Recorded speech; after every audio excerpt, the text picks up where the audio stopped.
Muy buenas, hoy os traigo dos conceptos muy útiles dentro del mundo del ejercicio que probablemente hayáis escuchado, pero que habitualmente se confunden o no se entienden bien del todo. Hoy hablamos del ejercicio aeróbico y anaeróbico. Empecemos con la diferencia principal. Aeróbico, aire, aeróbico, aire, aeróbico. Anaeróbico, sin aire, anaeróbico, sin aire, anaeróbico, sin aire, anaeróbico, sin aire. Por ejemplo, un motor de gasolina necesita aire, así que tu coche de gasolina sería un coche aeróbico. Un motor eléctrico lleva la energía directamente desde las baterías, no necesita aire, luego, por ejemplo, tu patinete eléctrico sería un patinete anaeróbico. ¿Pero qué tiene que ver todo esto con el ejercicio? Hablemos de las rutas metabólicas. Siguiendo con la metáfora automovilística, los coches necesitan petróleo para funcionar. Pero si tú echas petróleo crudo directamente en el coche, eso no funciona. Ese petróleo primero hay que refinarlo en gasolina y esa gasolina ya sí haría que nuestro motor funcione. A nosotros nos pasa igual, nosotros nos alimentamos y esos nutrientes no sirven directamente en el músculo. Esos nutrientes hay que refinarlos y los refinamos en una molécula que se llama ATP, que vendría a ser como la gasolina de nuestro cuerpo. Y justo de eso es de lo que se encargan las rutas metabólicas. Son como una refinería, un laboratorio que en vez de transformar el petróleo en gasolina, lo que transforman es los nutrientes en ATP, esa gasolina que ya sí pueden utilizar nuestros músculos. Nuestro cuerpo tiene muchas rutas metabólicas diferentes, pero a grandes rasgos se clasifican en dos tipos que, como podréis imaginar, serían uno, las rutas que necesitan aire para poder funcionar, que serían las rutas aeróbicas, o las rutas que no necesitan aire, que serían las rutas anaeróbicas. Ahora, con un poquito más de detalle, vamos a concretar tres rutas diferentes. Primero, la ruta aeróbica. La ruta aeróbica obtiene los nutrientes desde un depósito muy grande, tenemos muchos nutrientes para esta ruta. Recordad que esta ruta necesita oxígeno, que se obtiene desde los pulmones, y los va a transformar en ATP, esa gasolina para nuestros músculos. Y una vez que se ha hecho el refinado de los nutrientes, tenemos como desechos CO2 y agua. Pensad, cuando hacemos ejercicio, respiramos mucho más rápido porque necesitamos llevar mucho más oxígeno a las rutas metabólicas y poder producir el ATP. El problema que tiene esta ruta es que el grifo por el que sale el ATP, la energía, es muy pequeño, con lo cual produce energía pero muy lentamente. Es una ruta poco potente, pero al menos gracias a su depósito tan grande puede estar funcionando durante un montón de horas sin realmente gastarse. Esta ruta nos permite, por ejemplo, andar o trotar suave, ejercicios que necesiten poca energía. Vamos a ver ahora las rutas anaeróbicas. Hablo en plural porque realmente vamos a hablar de dos rutas diferentes. Las dos no necesitan aire, pero tienen algunas diferencias entre ellas. Una tiene un depósito muy pequeño, en unos 10 segundos ya se ha gastado. Pero por lo menos el grifo es muy grande, es decir, puede dar mucha energía de golpe. Esto nos va a permitir hacer durante poco tiempo, pero ejercicios muy enérgicos, como por ejemplo hacer un sprint corriendo al máximo o levantar muchísimo peso. La segunda tiene un depósito mediano. Estando a una intensidad media nos puede durar una hora, hora y algo. Además, su grifo también es bastante grande, puede dar mucha energía de golpe. Parecería que esta ruta es la ideal y la mejor, pero tiene un problemilla en comparación con la otra. Cuando la ruta funciona a tope, a mucha intensidad, produce un desecho, un producto de desecho que es el ácido láctico. Un desecho tóxico que hace que los músculos te quemen y acaben dejando de funcionar. Por eso cuando corres muy rápido, aunque sigas teniendo energía en el depósito, como se acumula el ácido láctico, tienes que pararte. Hemos visto entonces la ruta anaeróbica aláctica, no produce ácido láctico, y luego la ruta aeróbica láctica, que sí puede producir ácido láctico. Así hemos visto que cada ruta tiene sus pros y sus contras. Tenemos la ruta aeróbica, que tenía unos depósitos muy grandes, pero que su grifo era muy pequeñito y nos daba muy poca energía, su potencia era baja y era para ejercicios de intensidad bastante bajita. Teníamos la anaeróbica aláctica, que no produce ácido láctico, que tiene mucha potencia para ejercicios muy intensos, pero su depósito es muy pequeñito, nos da para solamente unos segundos. Y por último hemos visto la anaeróbica láctica, que tiene unos depósitos bastante buenos, tiene un grifo bastante bueno, nos da mucha potencia, podemos hacer ejercicios bastante intensos, pero como sea el ejercicio demasiado intenso, aunque funciona, genera ácido láctico y eso nos va a hacer que acabemos parando de nuestro ejercicio. ¿Y de qué depende que estemos utilizando una ruta metabólica u otra? La clave para entender esto es la intensidad del ejercicio. Las rutas metabólicas están siempre funcionando, siempre refinando los nutrientes a ATP. Lo que pasa es que dependiendo de la intensidad de nuestra actividad física, habrá unas rutas que estén funcionando mucho y otras pocas, y a otras intensidades pues puede que eso se cambie.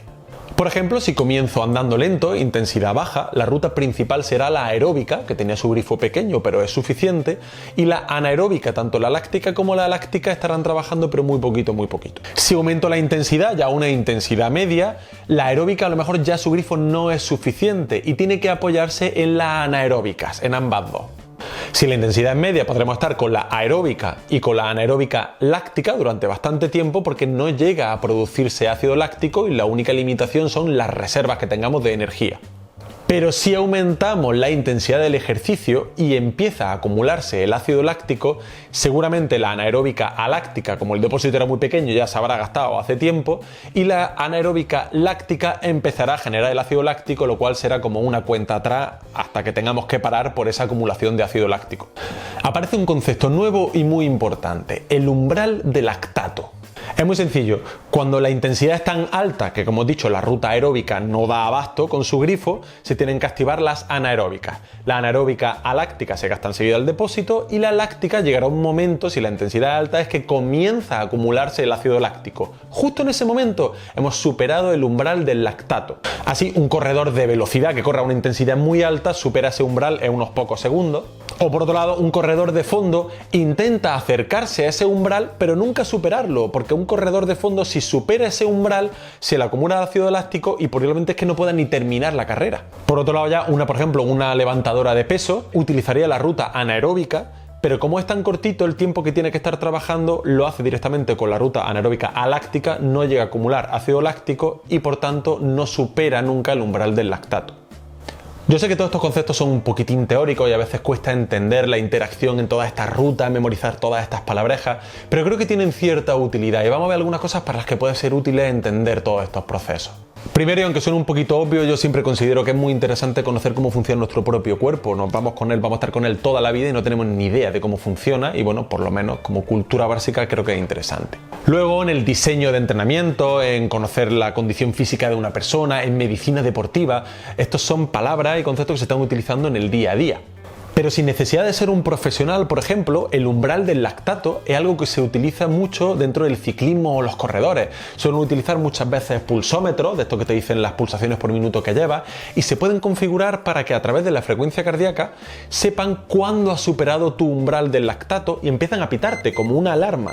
Y te están diciendo, cuidado que como sigas corriendo más rápido se te va a acumular el ácido láctico y no puedes seguir. Esto a alguien que esté corriendo o entrenando le sirve para saber a qué velocidad tiene que estar corriendo y si tiene que correr un poquito más lento o un poquito más rápido. Así, para más gente de a pie nos puede servir simplemente para conocer el cansancio. ¿Por qué te cansa a veces? Esa sensación que tienes de que te queman los brazos o te queman las piernas corriendo, ¿de dónde viene? Pues ya sabes que es de la acumulación de ácido láctico muy probablemente. También nos puede ayudar si decidimos, por ejemplo, ir a un gimnasio. En un gimnasio se utilizan mucho conceptos y palabras como vamos a hacer cardio o voy a hacer aeróbic. Pues bien, todo esto viene a significar por debajo del umbral del lactato. Aunque se le llame aeróbic, están funcionando tanto la aeróbica como la anaeróbica, pero la clave es que no se está acumulando ácido láctico. Es una intensidad media y por tanto no nos cuesta tanto trabajo hacerla. Y ahora digo yo, ¿vale la pena superar el umbral del lactato cuando estamos entrenando? Pues la realidad es que sí, porque aunque se sufre más, eso es cierto, pero la intensidad al ser más alta, uno, se multiplican los beneficios que tenemos a nivel físico y dos, el entrenamiento se acorta, tardamos menos y a veces es interesante tardar menos en esos entrenamientos. Como ya he dicho en otros vídeos, la Organización Mundial de la Salud recomienda 7 horas de actividad física a lo largo de la semana, pero es que también dice que 3 de las sesiones semanales debieran ser de ejercicios musculares intensos, que se podría traducir a ejercicio anaeróbico, es decir, de alta intensidad.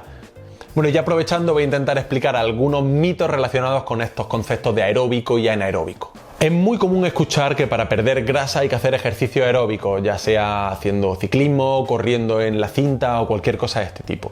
Y lo primero es que para perder grasa lo más importante es la alimentación, muy por encima de la cantidad de ejercicio que hagamos. Y además es que todas las rutas metabólicas queman kilocalorías que al final acaban usándose si es necesario de los depósitos de grasa, con lo cual todas quemarían grasa. No voy a entrar en explicar esto. Leo, por ejemplo, las conclusiones de un estudio que habla sobre este tipo de trabajo. Dice que los circuitos de alta intensidad, que serían ejercicios anaeróbicos, pueden ser una forma rápida y eficiente de perder grasa corporal. Por ejemplo, estarían los HIIT, los High Intensity Interval Training, entrenamientos de alta intensidad, o también podría ser, por ejemplo, el CrossFit, hacer pesas y ese tipo de actividades. Pero es que incluso para corredores de fondo, como un maratoniano o una maratoniana, le interesa superar el umbral del lactato durante su entrenamiento, para acostumbrar su cuerpo a estar por encima de ese umbral, a trabajar con ácido láctico y que su umbral de lactato suba un poquito. Al subir un poquito, luego cuando tenga que correr de verdad, aguantará bastante más tiempo o podrá correr a más velocidad sin acumular ácido láctico. Otro mito que ya desmonté en el vídeo de la agujeta es que se creía que las agujetas las producía el propio ácido láctico, que se cristalizaba, etcétera. Eso ya se demostró hace bastante tiempo que no, pero por si acaso yo lo dejo aquí claro. El ácido láctico no tiene nada que ver con las agujetas. Y por último, muchas veces tiende a clasificarse un ejercicio como aeróbico o anaeróbico y realmente están trabajando, como he dicho, todas las rutas metabólicas. Lo que sí es verdad es que si trabajamos a baja intensidad, principalmente será el aeróbico, y si trabajamos a alta intensidad, principalmente estarán las rutas anaeróbicas funcionando. Y con esto tenemos lo básico para entender la diferencia entre los conceptos de ruta aeróbica, ruta anaeróbica, umbral del lactato, la importancia de la intensidad. He simplificado y he reducido mucho el número de conceptos, he profundizado realmente poco, pero espero que haya quedado bastante claro. De hecho, creo que el vídeo ya seguro que ha quedado bastante largo, así que no me enredo más. ¡Hasta luego!